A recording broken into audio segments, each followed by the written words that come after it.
Ces normes et technologies évoluent sans cesse. Nous ignorons ce qu'est la 6G seulement qu'elle représente l'étape suivante. Beaucoup pensent que cela se produira vers 2030. Comment pouvons-nous répondre aux besoins des industries, connecter des éléments comme des capteurs, connecter l'IoT, les appareils de l'Internet des objets? Comment répondre aux exigences des industries nécessitant une faible latence? Et nous sommes à peu près à mi-chemin de l'ère de la 5G et nous rencontrons encore des complications.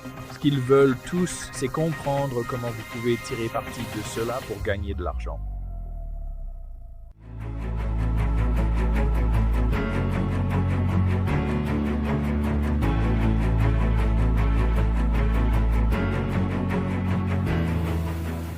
Bienvenue sur Dinis Guarda, le podcast YouTube. Une fois de plus, propulsé par businessabc.net, wisdomia.ai, citiesabc.com et sportsabc.org. Nous sommes ravis de continuer à présenter des leaders d'opinion mondiaux, des chefs d'entreprise et des personnalités qui transforment et changent notre vision du monde des affaires et de la technologie, de notre monde et de la société, en particulier tout ce qui se passe autour de nous. Nous vivons l'une des périodes les plus rapides de l'histoire de l'humanité. Et bien sûr, alors que nous entrons dans la société de l'intelligence artificielle, nous commençons à avoir des choses fantastiques, mais aussi beaucoup de défis et de nombreuses opportunités. Donc aujourd'hui, je suis très enthousiaste de présenter sur notre chaîne. Je pense que c'est l'un des premiers domaines dont vous allez parler dans beaucoup de ces secteurs et dans de nombreux domaines spécialisés. Il intervient principalement sur l'intelligence liée aux tendances et évolutions du marché autour de la 5G, de l'IoT, de la transformation des réseaux télécoms, de la dynamique du spectre et de la demande numérique des consommateurs. Je souhaite donc la bienvenue à notre série à Peter Jarich, qui est le responsable de Groupe Special Mobile Association Intelligence, une division de la Groupe Special Mobile Association supervisant la création d'analyses sur les tendances du marché. Peter encadre une équipe de plus de 40 analystes dans le développement de bases de données et la recherche sur les sujets clés que j'ai mentionnés auparavant, comme la 5G, l'IoT et tous les domaines de la transformation des réseaux télécoms qui traversent une énorme dynamique et innovation, ainsi que toutes les parties particulièrement liées à la demande numérique des consommateurs, qui est probablement aussi l'un des plus grands enjeux auxquels nous faisons face actuellement. Groupe Special Mobile Association Intelligence fournit des analyses et informations mondiales sur l'industrie mobile. Ces analyses couvrent chaque réseau d'opérateurs mobiles et opérateurs de réseaux mobiles virtuels en activité, et l'organisation collabore avec des entreprises telles que Amazon Web Services, Vodafone et Kigan. À la Groupe Special Mobile Association, Peter s'est concentré sur des domaines tels que l'Open Radio Access Network, les réseaux sans fil privé, le Edge Networking et les cas d'utilisation du cloud public. Nous utiliserons beaucoup de terminologie dans cette interview, mais il est important que tout le monde, surtout mon audience, en soit informé. Et je vais aussi faire simple. Peter était l'analyste en chef pour la technologie des données mondiales, introduisant des livrables de recherche innovants et inédits, tels que les acheteurs d'équipements télécoms et l'impact de l'innovation. De plus, avant cela, il était directeur du marketing stratégique chez Adaptive Broadband, une start-up d'infrastructure sans fil fixe, et directeur du haut débit chez Strategies Group, où il dirigeait une équipe d'analystes spécialisés dans les services télécoms fixes et mobiles.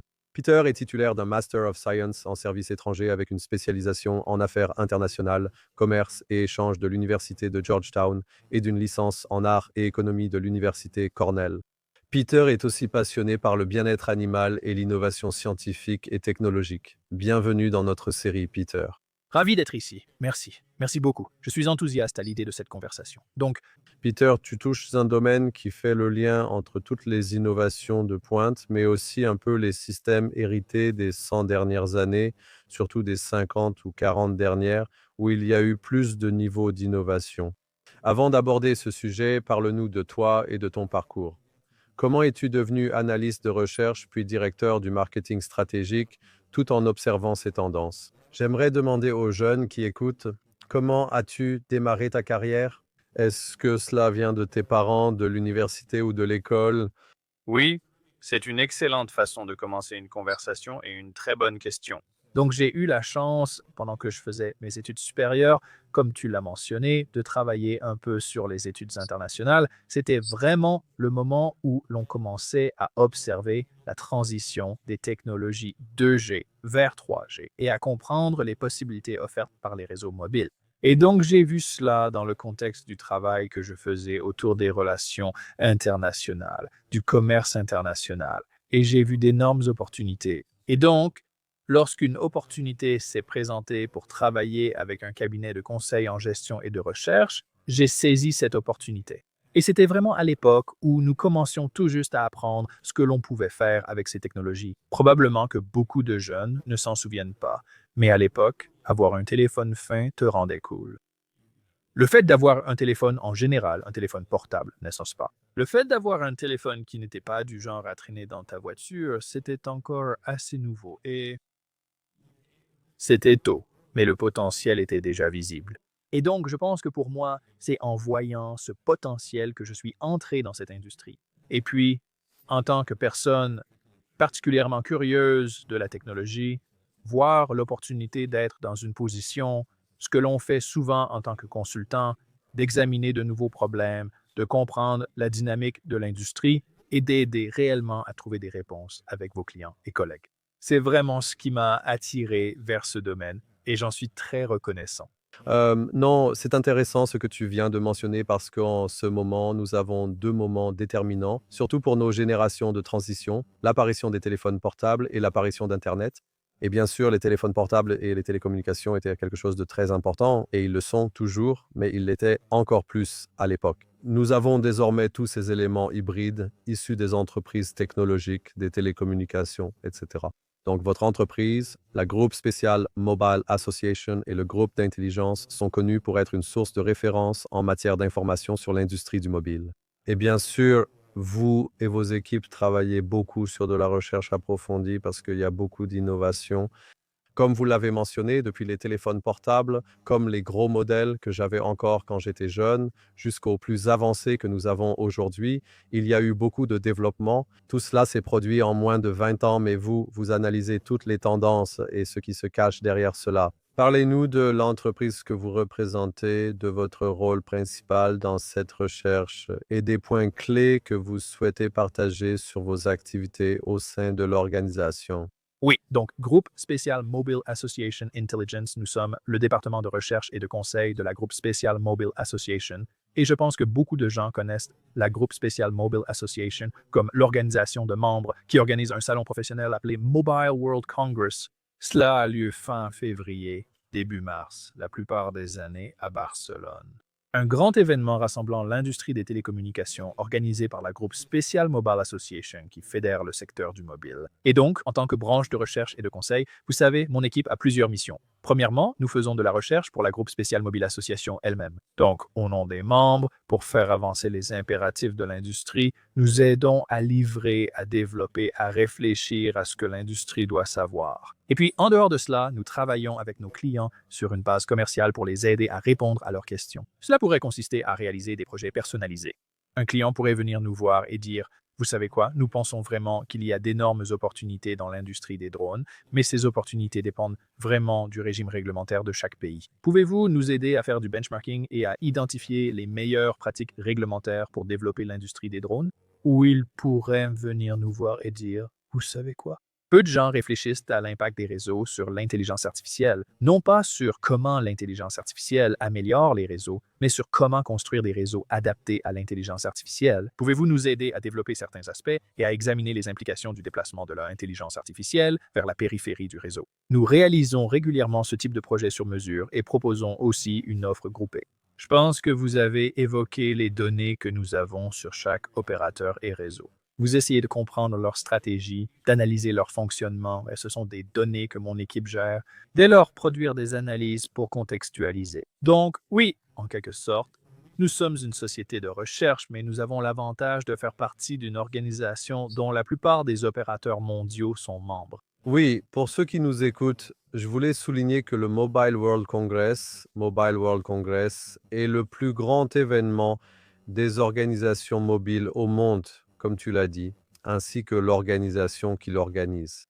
Donc, je pense que pour ceux qui nous écoutent, bien sûr, nous mettrons tous les liens, mais c'est vraiment une organisation très grande et impressionnante avec 15 000 personnes. Et vous le faites en Slovénie, mais aussi à Las Vegas et dans beaucoup d'autres endroits. Donc, je voudrais aborder un point. Votre organisation organise les événements les plus grands au monde dans ce domaine. Mais vous le faites, comme je l'ai dit, aussi, vous avez une immense bibliothèque de connaissances dans l'industrie. Et l'une des choses qui m'a vraiment impressionné en préparant cette réunion, c'est que vous accordez une grande importance à la formation, au groupe de travail et à une passerelle ouverte. Et il y a aussi le domaine que vous dirigez, l'Intelligence Group Special Mobile Association. Parlez-nous-en. Tobo, je trouve intéressant de distinguer les vétérans et d'observer comment nous avons couvert cette recherche, les analyses sectorielles et le processus suivi pour les clients. Oui, c'est super, c'est une excellente question. Donc, à bien des égards, et quand je suis arrivé dans l'entreprise il y a environ 7 ans, il m'a paru très clair que nous devions fonctionner comme beaucoup d'autres cabinets de recherche. Et je pense que, vous savez, les personnes qui nous écoutent connaissent beaucoup d'autres cabinets de recherche qui travaillent dans le secteur des télécommunications et de la technologie. Et nous ne sommes pas si différents des autres. Mon équipe est composée de personnes intelligentes. Quand je suis arrivé à ce poste, je pense que je comprenais bien et j'étais déterminé à faire en sorte que nous soyons perçus et que nous fonctionnions comme n'importe quel autre cabinet de recherche. J'ai une équipe d'analystes présents dans le monde entier. Ils suivent les évolutions du secteur, que ce soit à travers des annonces publiques, des rapports sectoriels, mais aussi en interagissant avec l'industrie, n'est-ce pas? Ils parlent aux opérateurs, aux fournisseurs, essaient de comprendre quelles sont ces tendances, puis ils capturent ces tendances et ces données de manière à ce qu'elles soient facilement compréhensibles. Ce que je pense aussi important, cependant, et ce qui m'a vraiment enthousiasmé à l'idée de prendre ce poste, c'est qu'en étant au sein d'une organisation membre qui travaille sur des spécifications, sur des politiques et directement avec les opérateurs, nous avons vraiment l'avantage de pouvoir obtenir ces informations beaucoup plus facilement et en profondeur. Et c'était intéressant parce que je rends compte aux directeurs techniques. Un avantage était qu'à chaque édition du Mobile World Congress, quand ils organisent ces réunions de groupe,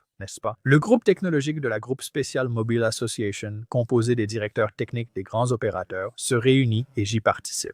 Et je racontais il y a quelques années, quand j'ai rejoint le groupe technologique, au directeur technique, je lui disais à quel point c'était formidable. Il m'a dit, vraiment, beaucoup trouvent ces réunions ennuyeuses. Vous pouvez assister à ces réunions où ils examinent les difficultés liées aux normes et spécifications. C'est très technique. Mais de mon point de vue en tant qu'analyste, c'est vraiment incroyable d'entendre que ce sont là les défis. La technologie, c'est ça qui freine les choses. Ce sont les obstacles que nous devons surmonter pour intégrer ces technologies dans l'industrie. Voir tous ces opérateurs et toutes ces personnes se rassembler pour essayer de résoudre ces problèmes, c'est génial, mais aussi comprendre les problèmes auxquels ils sont confrontés afin que nous puissions les aider et travailler avec le reste de l'industrie pour exploiter ce potentiel, c'est vraiment précieux. Donc, je pense que, pour faire court, nous agissons comme beaucoup d'autres cabinets de recherche, mais nous avons un énorme avantage en termes d'accès à l'écosystème. Oui, c'est un écosystème très impressionnant avec, comme vous l'avez dit, les plus grands opérateurs mobiles au monde et maintenant à la fois les opérateurs mobiles et les acteurs technologiques. Donc, parmi les produits que vous proposez, il y a l'enquête mondiale sur la transformation numérique et bien sûr le Spectral Navigator. Parlez-nous un peu de ces grands rapports que vous publiez et de certaines des analyses et données parce que vous avez probablement beaucoup de rapports. Oui, mais il y en a beaucoup. Je pense que, de mon point de vue, ce qui est vraiment important pour moi, c'est que lorsque nous essayons de nous différencier, nous soyons perçus comme capables de fournir des informations importantes pour les opérateurs, mais aussi sur les opérateurs. Donc, beaucoup de notre travail, je dirigerai les gens vers notre série Mobile Economy, qui essaye de capturer ce qui se passe dans la plupart des grands marchés autour de la mobilité, de saisir certaines tendances. Mais vous avez mentionné quelques points que je trouve aussi particulièrement importants. Par exemple, le travail que nous faisons autour de la transformation des réseaux, c'est un travail que nous menons avec les opérateurs. Chaque année, nous interrogeons plus de 100 opérateurs et nous voulons vraiment comprendre comment les réseaux évoluent, dans quoi ils investissent, quelles sont leurs priorités. Pour moi, et je l'ai dit en introduction, le fait que nous parlions à plus de 100 opérateurs est particulièrement important parce que j'aime toujours lire tout ce qui concerne les enquêtes auprès des opérateurs pour comprendre ce qui se passe sur le marché. J'ai mon point de vue, nous avons notre point de vue basé sur nos recherches, mais il est vraiment important d'avoir des avis provenant de différentes sources, mais c'est toujours un peu décevant quand je commence à lire un article dont le titre est 72% des opérateurs disent ceci à propos d'une enquête, Puis, je découvre qu'il s'agit d'une enquête menée auprès de 40 opérateurs ou d'un petit nombre d'opérateurs. Il y a évidemment plus de 1000 opérateurs dans le monde, donc si vous n'en interrogez que 40, ce n'est pas idéal. Ou alors c'était 100 ou 200 opérateurs, mais en réalité, 70% des réponses venaient des États-Unis. Là encore, ce n'est qu'une vision d'un marché. Donc pour moi, c'est particulièrement important que lorsque nous faisons ce travail, il soit représentatif et qu'il couvre l'ensemble du marché. C'est la valeur ajoutée d'être un cabinet de recherche au sein de la Groupe Special Mobile Association. Et pour moi, c'est particulièrement important. J'ai toujours regardé les réseaux. C'est un peu comme ça que j'ai grandi en tant qu'analyste. Donc, essayer de comprendre ce que font les professionnels des réseaux qui développent les réseaux pour les opérateurs en termes d'évolution de la 5G d'investissement dans l'intelligence artificielle de rapidité, de déploiement de l'intelligence artificielle, ce qui est vraiment important pour eux. Je pense que cela va déterminer la forme des réseaux que nous aurons. Cela va déterminer ce que nous pourrons faire avec ces réseaux à l'échelle de la société. C'est vraiment l'un de mes travaux préférés que nous faisons chaque année. Ensuite, vous avez parlé du spectre. Quand j'ai pris ce poste, je me suis assis très tôt avec notre analyste du spectre et j'ai commencé à discuter. Elle était vraiment enthousiaste et je lui ai demandé pourquoi elle était aussi excitée. Je sais que c'est son travail, mais elle semblait surprise qu'on parle du spectre. Elle m'a dit « Personne ne s'enthousiasme pour le spectre. Beaucoup de gens trouvent ça ennuyeux. Ils ne comprennent pas la valeur. » Elle était super contente que quelqu'un comprenne la valeur du spectre. Et en tant que personne qui observe le secteur mobile depuis si longtemps, j'ai toujours compris que c'est le nerf de la guerre. Sans ressources spectrales, les services mobiles ne fonctionnent pas. Le nombre de personnes qui sont devenues très riches grâce à ce qu'elles ont fait avec le spectre, cela met en évidence la valeur de cet actif. Donc, une partie de ce que nous faisons pour les parties prenantes internes à la Groupe Special Mobile Association, c'est de maintenir une base de données des allocations de spectre dans le monde entier, sur tous les marchés, et de pouvoir exposer et partager ces données pour aider à faire avancer l'industrie, c'est essentiel. Et ce n'est pas seulement une question de bande basse, de bande moyenne ou de spectre dans tel ou tel marché, mais de pouvoir détailler ces informations de telle fréquence à telle fréquence, avec telle allocation et telles exigences. Cela permet ensuite de voir comment le marché évolue, mais aussi de fournir ce niveau de détail que les gens peuvent réellement utiliser. Voilà, ce sont vraiment quelques-uns de mes sujets préférés. Non, non, et c'est justement un point clé. Je pense que le fait que vous touchiez un millier d'opérateurs, et bien sûr, il y a les télécoms, il y a aussi les opportunités, les fournisseurs mobiles. Et pour nous, ça, comme vous l'avez mentionné, tout le réseau logiciel implique beaucoup de technologies différentes. Donc, j'aimerais revenir aux bases.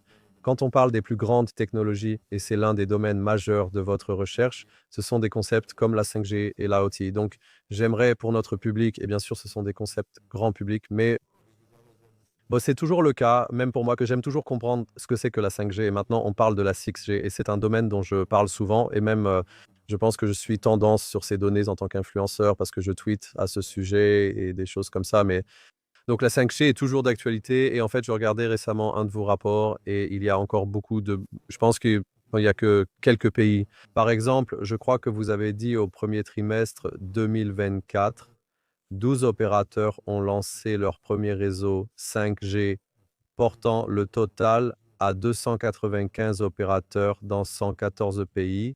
Donc, et même au Royaume-Uni, je suis en plein centre de Londres, ma 5G ne fonctionne pas autant que je le voudrais, donc je ne vais pas critiquer mon opérateur télécom, mais c'est assez difficile, surtout ici. Et pour nous, bah, je voyage beaucoup, donc je vais dans 50 pays, parfois je trouve de la 3G et de la 4G, je suis toujours à la pointe de ces choses, un peu grâce à vos recherches, bien sûr.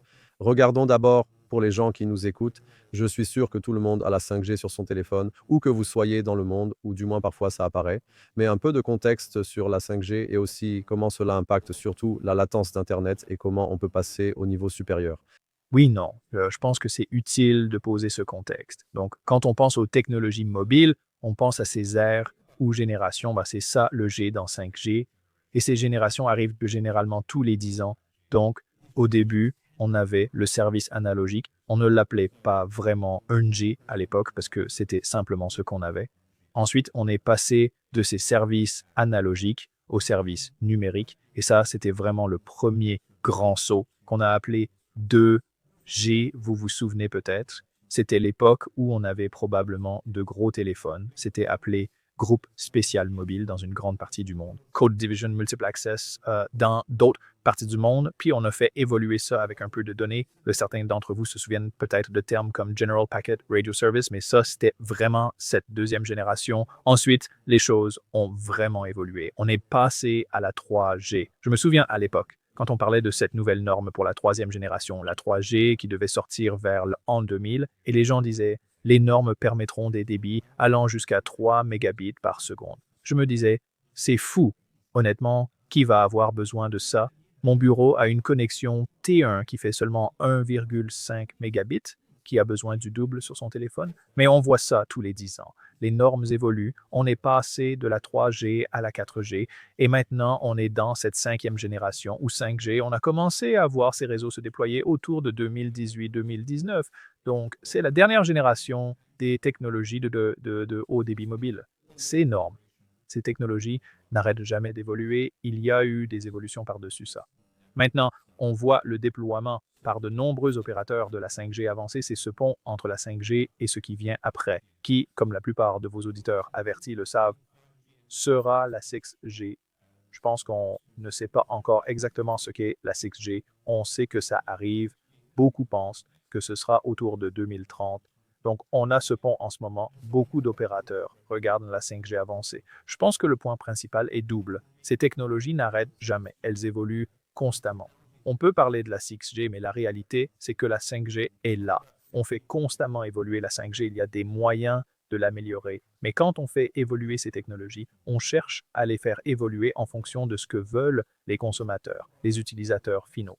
Évidemment, très souvent, c'est plus de données, plus de capacité. Je n'ai pas besoin de vous le dire, on sait tous qu'il y a de plus en plus de trafic de données sur les réseaux. Chaque année, ces chiffres augmentent. Les gens utilisent des applications plus riches, plus d'applications, passent plus de temps sur leurs appareils. Ce n'est pas surprenant. Mais au-delà des débits et de la capacité, c'est comment on prend en charge des cas d'usage spécifiques. La 5G en particulier s'est démarquée en disant « on sait que vous allez avoir besoin de plus de capacité, de débit plus élevé. Ça, c'est acquis, ça ne s'arrête jamais. Mais qu'est-ce qui est aussi important? » Et je pense que l'industrie a regardé et s'est dit que ce qui est particulièrement important, c'est de répondre aux besoins des industries, pas seulement des consommateurs des téléphones mobiles et des tablettes, mais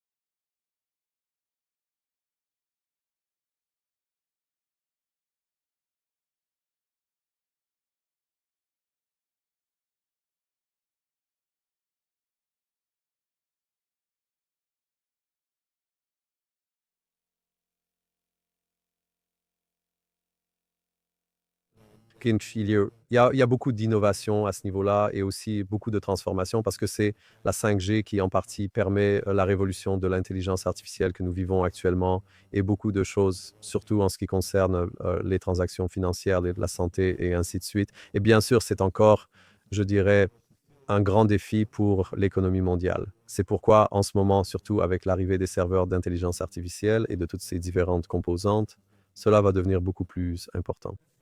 c'est important. Je vais juste dire très rapidement que c'est un point vraiment pertinent et je pense que beaucoup de gens ne réalisent pas forcément une partie de ce que vous dites là, à quel point c'est particulièrement important. Mais je vais donner un exemple. Il y a eu beaucoup de discussions sur le fait que si on revient à l'époque de la 4G, la 4G a permis la disponibilité massive du haut débit mobile, ce qui, à bien des égards, a donné naissance ou a soutenu l'économie des applications. Toutes ces applications que nous avons n'auraient probablement pas existé sans cet accès. De la même manière, faire ce lien avec l'intelligence artificielle mobile est vraiment intelligent parce qu'il va falloir se connecter à de multiples choses pour soutenir l'intelligence artificielle qui dépend des données. Vos modèles d'intelligence artificielle ne servent à rien s'ils n'ont pas beaucoup de données avec lesquelles travailler. L'accès aux données via les appareils IoT est essentiel.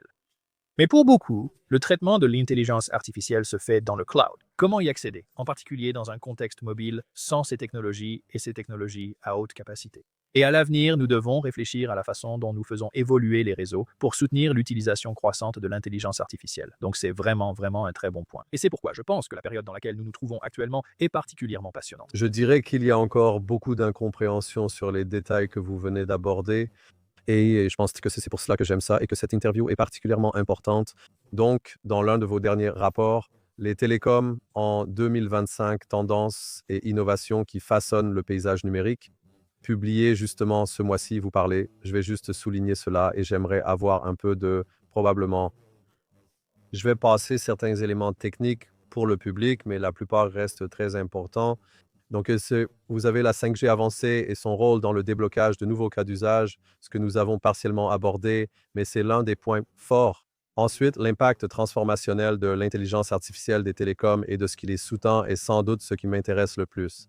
Et puis, la perspective sur les nouvelles technologies comme les interfaces de programmation d'applications réseau, les NTN ouverts et les SIM. Nous assistons à la montée des industries numériques, à l'évolution de la technologie grand public impactant les télécoms et aux nouvelles opportunités de monétisation en B2B et B2C. Cela représente sûrement plusieurs heures de discussion. Donc, j'aimerais juste avoir un petit résumé de votre point de vue là-dessus, non? Parce que bien sûr, les télécoms vont connaître un changement énorme et massif. L'intelligence artificielle change tout, pas seulement les télécoms, mais je pense que c'est particulièrement le cas dans ce domaine, car au final, l'intelligence artificielle dépend aussi de cela. Comme vous l'avez dit, les applications et tout cela sont liés. Donc, un peu comment ces différentes, je dirais, plaques tectoniques communiquent entre elles et comment vous voyez cela en tant qu'expert et analyste du secteur. C'est une excellente question. La difficulté avec ce sujet, c'est qu'il se passe tant de choses et trouver un thème unificateur pour expliquer l'ensemble reste très difficile. De mon point de vue, j'y pense de plusieurs façons. Nous avons cette couche d'accès, cette connectivité. Comment fournir la connectivité? La connectivité intelligente, n'est-ce pas? La connectivité programmable pour répondre à de nouvelles exigences. Cela concerne donc le Non-Terrestrial Networks et les satellites, n'est-ce pas? Comment offrir de nouvelles connectivités pour toucher plus de personnes différemment? Cela concerne des choses comme la 5G avancée, puis on avance vers la 6G, n'est-ce pas? Nous pouvons parler de technologies comme l'Open Radio Access Network, comment construire des réseaux de manière à soutenir les gens. Encore une fois, il s'agit de fournir cette couche réseau fondamentale qui permet aux applications de prospérer et de se développer. Et ensuite, par-dessus cela, il s'agit de ces applications, n'est-ce pas? Comment livrer de nouvelles applications, développer des applications qui tirent parti de cela, n'est-ce pas? Et cela pourrait être des choses comme Fixed Wireless Access. Fixed Wireless Access innove sur le réseau, mais il s'agit surtout d'une nouvelle utilisation et d'un modèle économique différent. Cela pourrait concerner l'intelligence artificielle pour les entreprises ou les consommateurs. Mais ensuite, et je pense que c'est quelque chose que nous oublions parfois dans l'industrie, et j'ai la chance que ce soit une priorité ici pour mon équipe, mais c'est aussi comment s'assurer que nous utilisons ces applications et réseaux et que nous savons les rendre accessibles, n'est-ce pas? Comment les rendre accessibles pour que les gens puissent en profiter? Parce qu'on a beaucoup parlé ces dernières années du fossé de couverture. Le nombre de personnes non couvertes par les réseaux mobiles ou à large bande n'est en réalité pas un problème. C'est le fossé d'utilisation. Ne vous méprenez pas. Il y a encore des personnes qui ne sont pas couvertes. Nous devons encore nous assurer de faire tout notre possible pour couvrir tout le monde.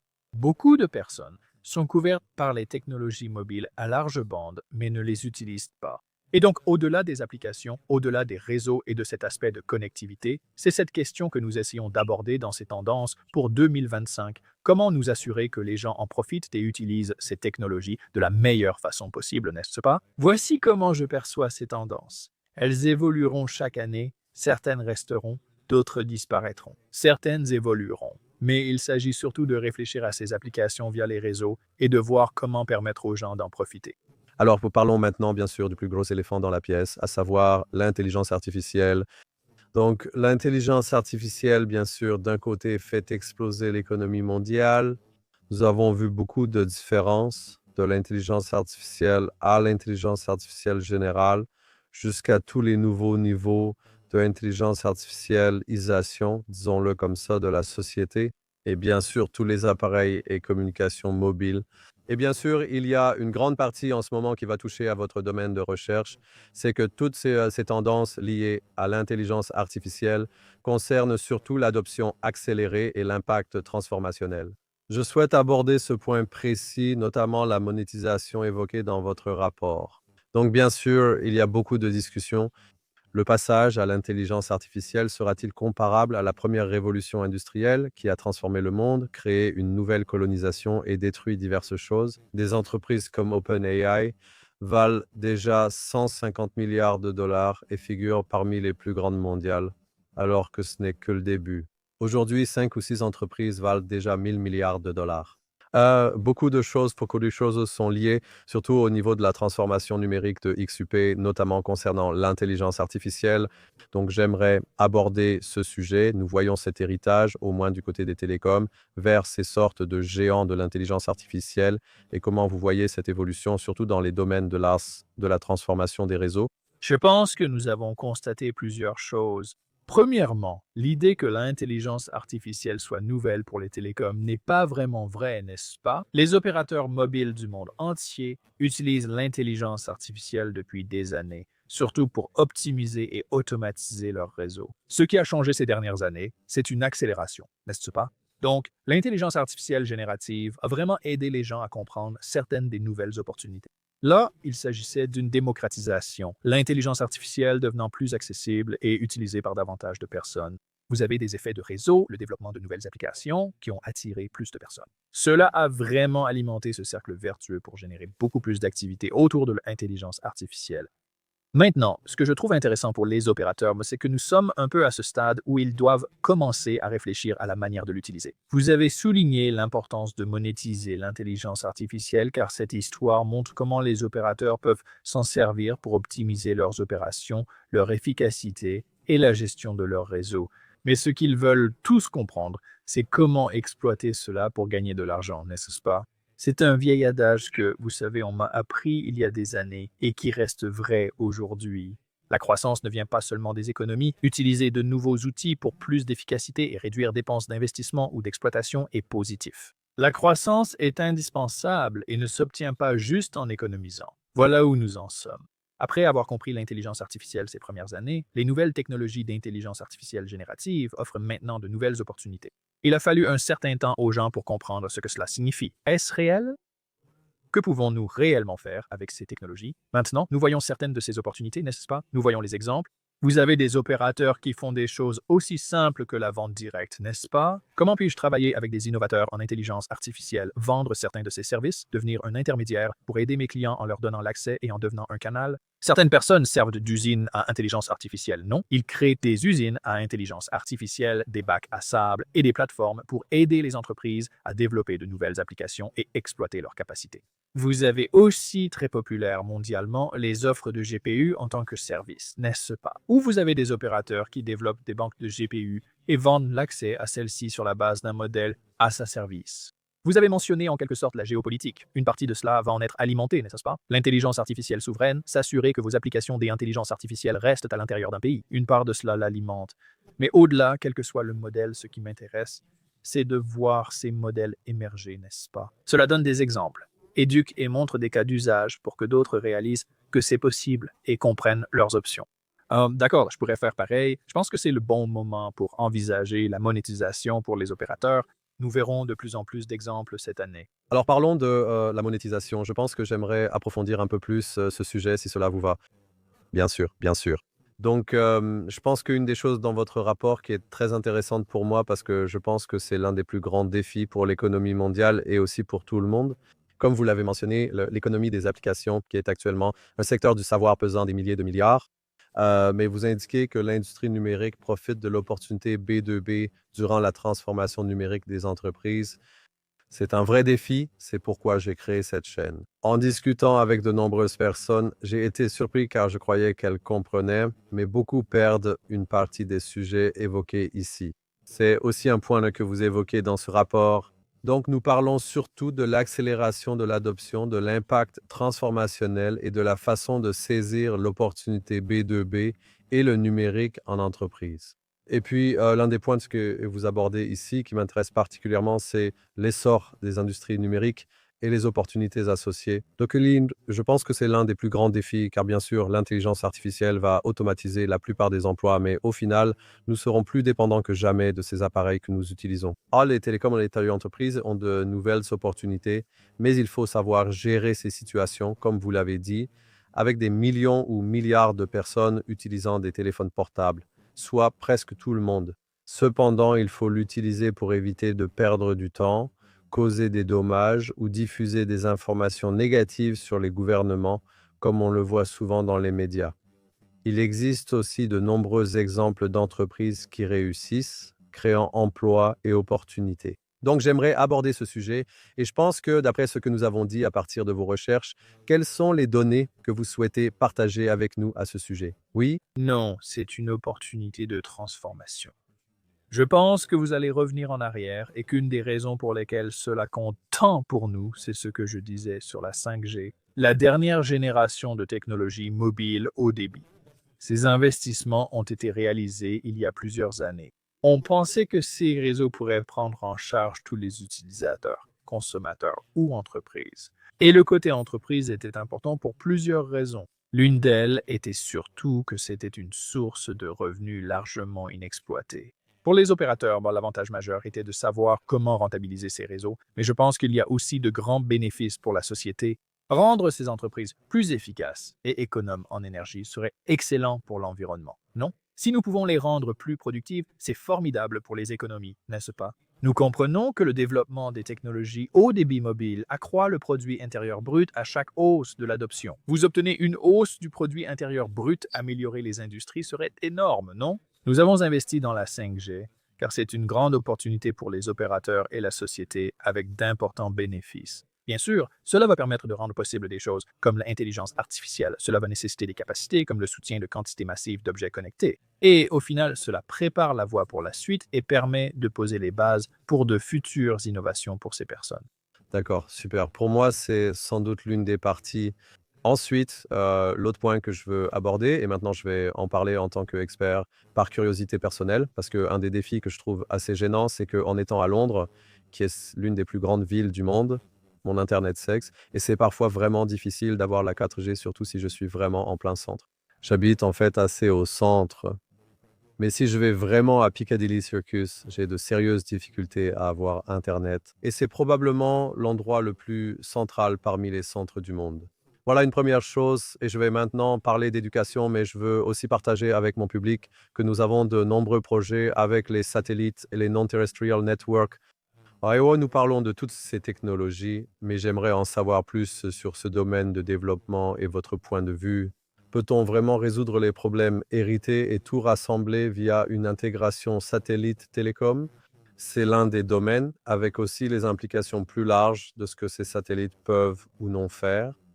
Dans cette section, on note que 2 milliards d'appareils IoT sont concernés par l'activation satellite.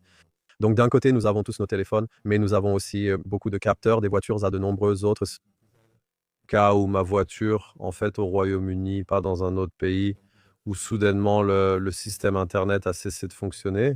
Je me suis demandé où est-ce que je vais pouvoir rentrer. Et c'était intéressant il y a quelques années, et les satellites, c'est un sujet amusant, non? Pour ceux du secteur, vous avez vu cela évoluer au fil des années, non?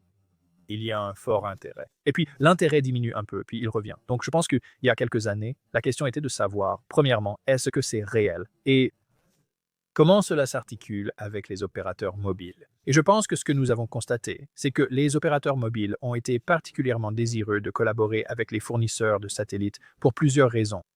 Il reste encore des zones blanches à certains endroits. Pas beaucoup, mais vous en avez parlé, il y a encore des zones dans certaines parties de Londres. Au Royaume-Uni, dans certaines zones rurales, c'est encore pire. Et je pense qu'à mesure que ces technologies deviennent essentielles à notre façon de vivre et de travailler, la sécurité, le fait d'avoir cette couverture partout devient particulièrement important. Et je pense qu'en plus de cela, ce que nous voyons aussi, c'est qu'il y a une reconnaissance que la résilience du réseau est particulièrement importante. Si l'on considère les satellites comme solution en cas de problème sur le réseau, on le constate actuellement, notamment lors de catastrophes naturelles comme les incendies en Californie et à Los Angeles. En cas de risque pour ce réseau pouvant entraîner la perte d'une capacité essentielle et menacer la sécurité, disposer d'une solution de secours comme le satellite est vraiment incroyable, n'est-ce pas? Donc, je pense que c'est quelque chose qui suscite de plus en plus d'intérêt.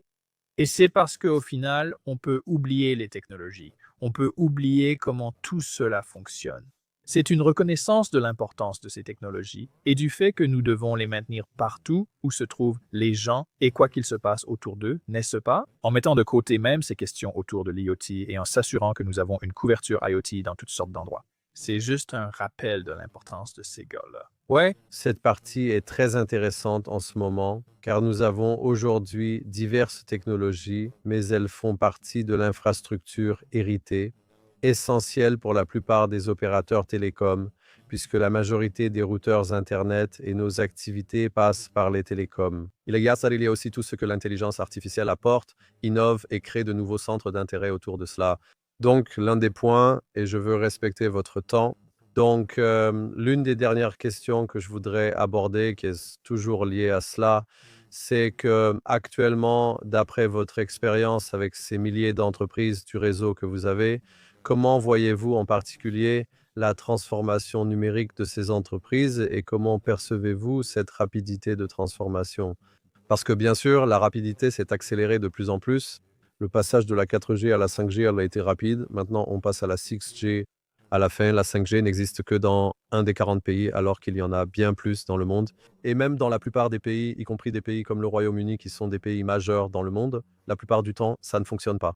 Il existe aussi un grand défi de leadership dans la transformation numérique. Comme tu l'as dit, il faut ensuite monétiser cela. La monétisation progresse plus vite à certains égards, bien que cela dépende surtout de l'utilisation des outils. Je veux juste connaître ton avis, comment tu vois ça, car honnêtement, mon expérience est assez effrayante. J'aimerais avoir ton avis, sachant que tes rapports sont très positifs. Non, c'est intéressant parce que même si nous travaillons beaucoup avec des opérateurs, nous travaillons aussi avec des entreprises et des consommateurs. Chaque année, nous sondons les consommateurs pour comprendre leurs attentes et perceptions des technologies, ainsi que les entreprises, n'est-ce pas? Nous venons de finir une enquête importante. C'est sans doute la plus grande enquête sur l'usage des technologies de communication comme la 5G par les entreprises du monde entier. Et qu'est-ce que vous constatez, n'est-ce pas? Vous voyez le rythme de la transformation numérique, la façon dont ils s'y prennent, et cela diffère évidemment d'un secteur à l'autre, n'est-ce pas? Certains sont plus agressifs que d'autres. Je dis cela car comme les industries adoptent la technologie numérique à des rythmes variés, il en va de même pour les opérateurs. Tu l'as déjà dit plusieurs fois, et c'est important de s'en souvenir, non? De nombreuses technologies héritées et anciens systèmes doivent encore être pris en charge par les opérateurs mobiles. Non, beaucoup maintiendront la 2G, 3G et 4G avec la 5G. De nombreuses réglementations affectent leur fonctionnement. Vous voyez que le rythme de la transformation numérique varie selon les opérateurs, n'est-ce pas? Les plus grands peuvent avoir plus de ressources pour mener cela, n'est-ce pas? Les plus petits sont parfois plus agiles. Mais ce qui est crucial, et nous l'avons un peu évoqué, plus que tout, c'est ce leadership de Netanyahou, n'est-ce pas? C'est ce leadership au niveau de la direction. C'est la direction qui dit « voilà ce que vous allez faire ». Nous devons progresser sur ces technologies numériques, car sinon, vous ne disposerez pas des réseaux nécessaires pour soutenir la transformation numérique du reste de la société. C'est un travail en cours. Certains font mieux que d'autres. Chaque opérateur le comprend. En observant les chiffres sur l'adoption de la virtualisation, de la cloudification et la migration vers des technologies logicielles, ils ont tous compris. Si l'on regarde l'évolution de l'adoption entre là où les gens en étaient en 2023 et en 2024, du point de vue des opérateurs et la façon dont ils adoptaient l'intelligence artificielle générative, les chiffres ont plus que quadruplé, n'est-ce pas? Ils saisissent l'importance de ces technologies et avancent aussi vite que possible. Oui, donc un très bon niveau positif pour conclure. Il y a beaucoup de contenu ici. Merci beaucoup pour ta participation, Pierre, et tes excellentes réflexions, Yona. Pour les auditeurs, nous mettrons en avant tous les liens évoqués, certains rapports, votre site web GMEA et gsmintelligence.com qui regroupent tout ce que nous avons cité. Ce sont d'excellents rapports. Je recommande à ceux qui nous écoutent d'examiner ces détails et de s'intéresser au Texas. Vous avez également une excellente présence sur les réseaux sociaux, car je pense que c'est l'élément clé que nous devons mettre en place afin de créer de nouvelles solutions pour les entreprises et les startups à travers le monde. Alors Pierre, merci beaucoup pour votre temps précieux, non? Merci beaucoup. Et merci à tous. N'hésitez pas à me contacter si vous avez des questions, parce que nous aimons vraiment en parler. Merci. Non, je le ferai et nous allons aussi promouvoir cela. Merci beaucoup.